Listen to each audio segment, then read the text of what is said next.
Good evening, mademoiselle. Good evening, sir. How can I help you? That was a magnificent dessert you served us tonight. I wanted to tell you personally how much both Monsieur Bouc and I enjoyed it. Thank you very much, sir. In fact, it is so good. Monsieur Bouc insists on knowing how you made it. Oh, sir, I'm sorry. You must know a chef never gives away their recipes. But, well, you helped with the refrigerator, and without space in it for me, there would have been no dessert. Very well. To prepare tonight's dessert, first I melt sugar to make caramel. Then I spread this caramel to make tuiles. Between two tuiles, I add a small scoop of lemon ice cream, and I put the whole thing on a strawberry crown. Poirot, you are suspicious even now. The pastry chef gave up her prized recipe a little too easily. I sense she wasn't entirely honest with me.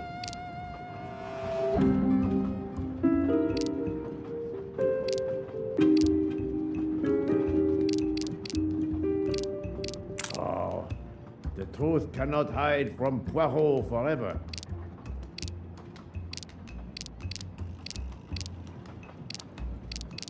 Thank you for sharing your recipe with me, but I doubt those are strawberries you're using. Oops. You have a good eye, Monsieur Poirot. Very well.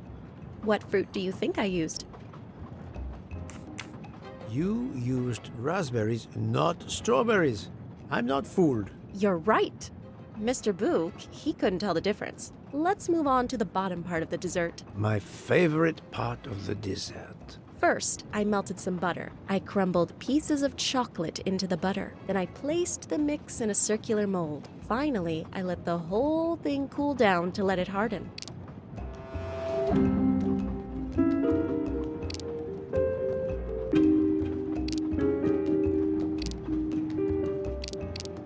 It's certainly not chocolate that you've crumbled. I see you do have an excellent palate. Do you know what ingredients I used? A clever pastry chef might mix crushed biscuits with butter to create this delicious base. That's it. You're getting closer to the entire recipe. Closer? I've caught murderers with less difficulty than this. I'll give you one last challenge. I'm sure you will be able to figure out the order I mix my ingredients in. If you can, you will have earned my recipe. Mademoiselle, solving the murder of Roger Ackroyd was easier than this.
Think, Poirot. That is not a good answer.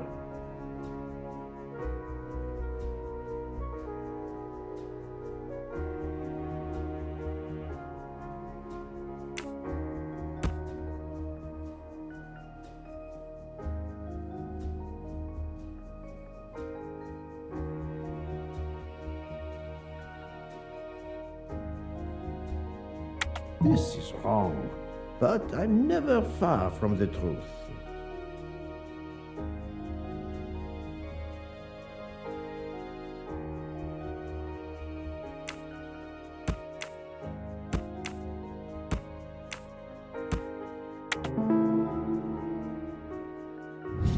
That's the right answer.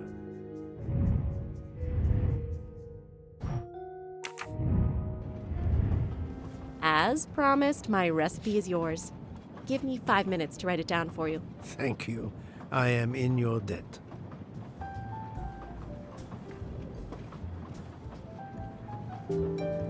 I can take advantage of this moment to resume my little observations of the passengers. Did you enjoy the meal? I'm not used to meals like this. You do not have good restaurants in Kenya? Actually, we do. This isn't the 1930s. I did not mean to offend. You didn't like the meal? The lobster, it was undercooked, and the potatoes were too dry. I expect, being Princess Dragomirov's assistant, you must be used to eating well. Cooking is an art. You do not need to wear the chef's hat to be an artist. What is your favorite dish? Currywurst. It is a specialty of mine.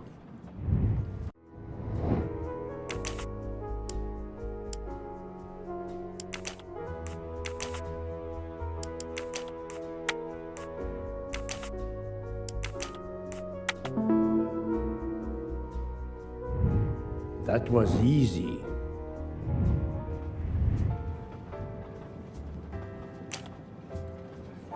I made a lot of progress on the expenses last night, sir. I should be done by tomorrow morning. You're supposed to be a fast worker, Hector. Sorry, sir. Working here is not as comfortable as in our office in Boston. You're lucky to ride in a train like this.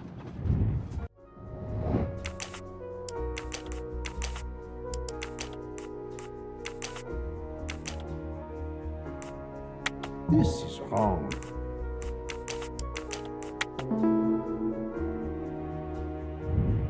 That was easy. Here you are, sir. My recipe. Please tell Mr. Book he should not expect my recipes for the other desserts.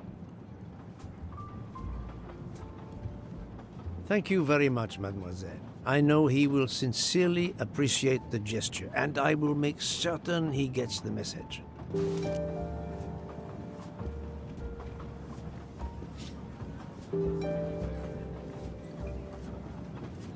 Poirot, you were gone such a long time. It proved more challenging than I expected. This is wonderful. Did it require the use of your little grey cells? More the exercise of my little taste buds. Thank you so much, my friend. Eat your dessert. You've earned it.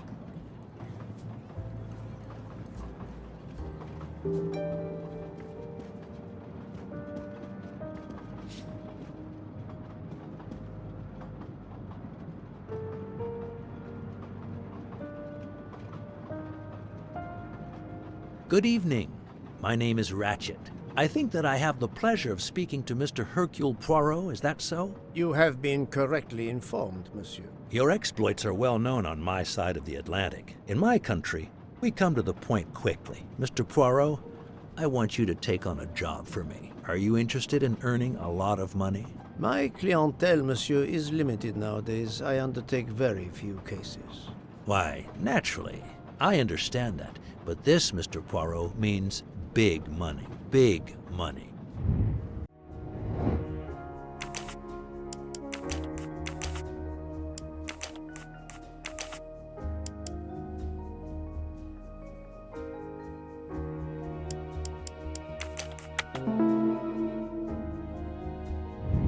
Et voilà. What is it you wish me to do for you, monsieur Ratchet? Mr. Poirot, I am a rich man. A very rich man. Men in that position have enemies. I have an enemy. Monsieur, in my experience, when a man is in a position to have, as you say, enemies, then it does not usually resolve itself into one enemy only. Yes, I appreciate that point. Enemy or enemies, it doesn't matter. What does matter is my safety. My life has been threatened, Mr. Poirot. Now, I'm a man who can take pretty good care of himself, but as I look at it, a little insurance wouldn't hurt. And remember, big money. I regret, monsieur, that I cannot oblige you. What's wrong with my proposition? If you will forgive me for being personal, I do not like your face, Mr. Ratchet. Now, if you wouldn't mind, I'd like to finish my coffee peacefully.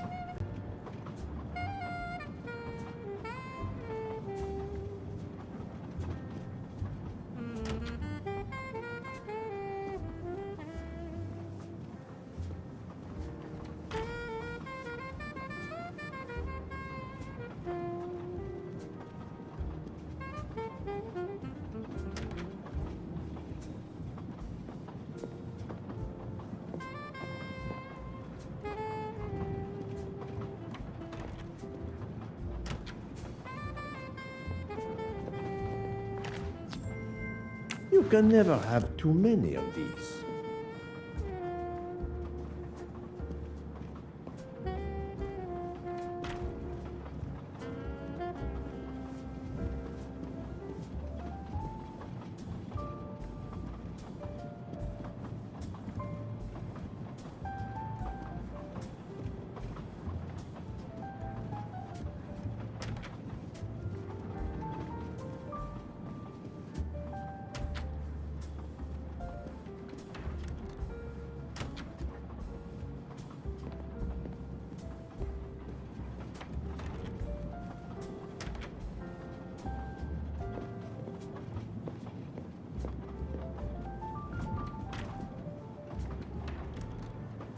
A nightcap, Monsieur Poirot? A cup of coffee, Monsieur Fauché. Then I will retire to my new compartment. I am sure you will find it to be most comfortable.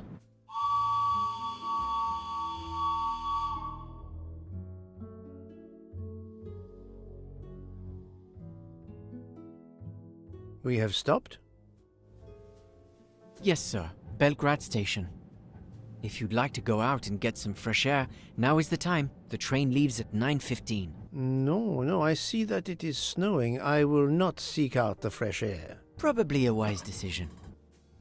May I suggest a chocolate to accompany your coffee? It is produced by my father, the best chocolatier in Switzerland. I would never refuse a chocolate with such high recommendation. I know you will enjoy it, and please let me know if there is anything else you require.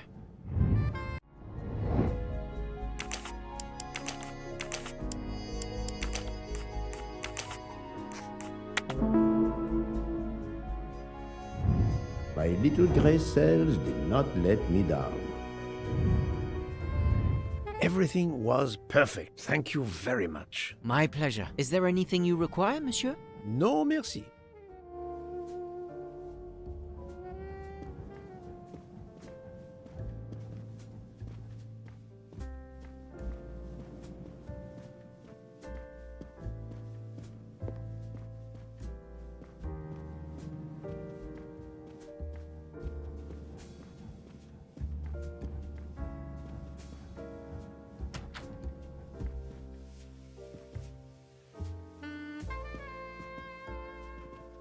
Why, I thought you'd left us. You said you were getting off at Belgrade. You misunderstood me. But, man, your baggage, it's gone. It has been moved into another compartment, that is all. Oh, I see.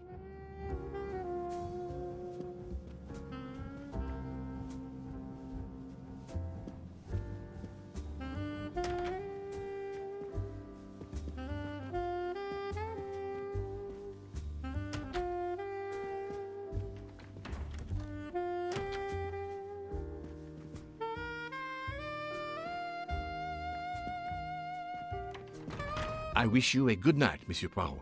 Good night.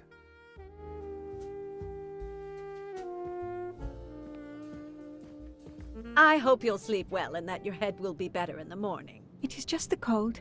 I'm now making myself a cup of tea. I hope it'll warm you up. I hope so. Good night. Well, good night, my dear. What a brave girl. On the other hand, that man there in the next cabin, Monsieur Ratchet, he scares the hell out of me. There's something wrong about that man. My daughter always says I'm very intuitive. When Mama gets a hunch, she's dead right. That's what my daughter says. And I've got a hunch about that man. He's next door to me, and I don't like it. I put my bags against the communicating door last night. I thought I heard him trying the handle. Well, whoever you are, I'm going right to bed to read. Good night. Good night, madam. Whoever I am?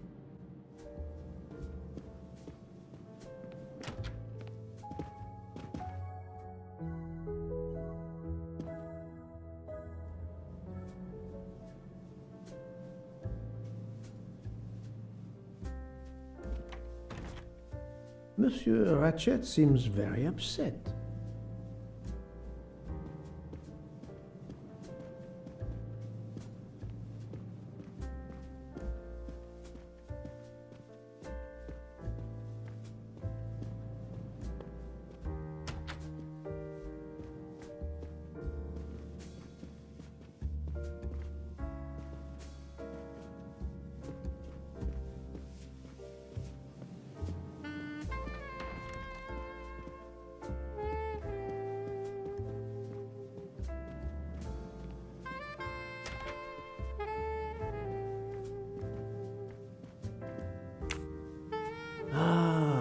Finally, a real bed fit for a king, or a very tired detective.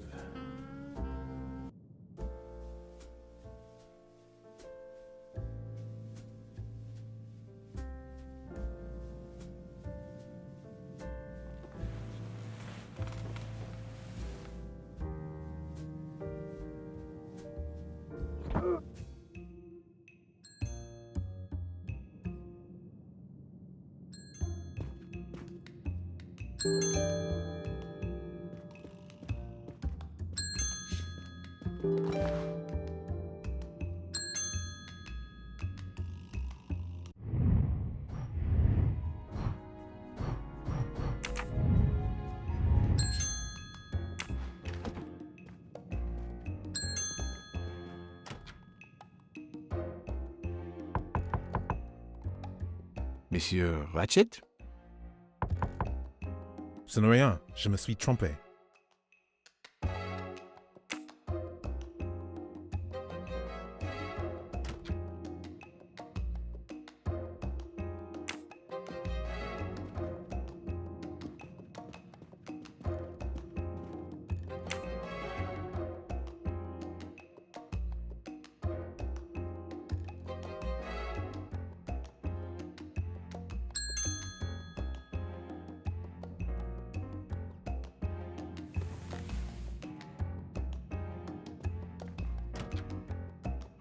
Good night, madame.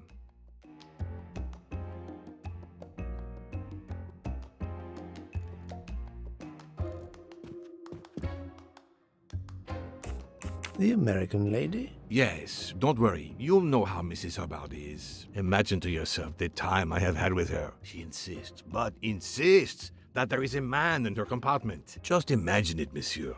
In a space of this size, where would he conceal himself? I argue with her. I point out that it is impossible. She insists. She woke up and there was a man there. And how, I ask, did he get out? And leave the door bolted behind him? But she will not listen to reason. That one does not leave time to listen. The train has stopped, Mr. Michel? We have run into a snowdrift. Heaven knows how long we shall be here. I remember once being snowed in for 7 days. Where are we? Between Winkowski and Brod. Oh la la. It's time for me to go back to bed. I wish you a good night, monsieur. Or what is left of it.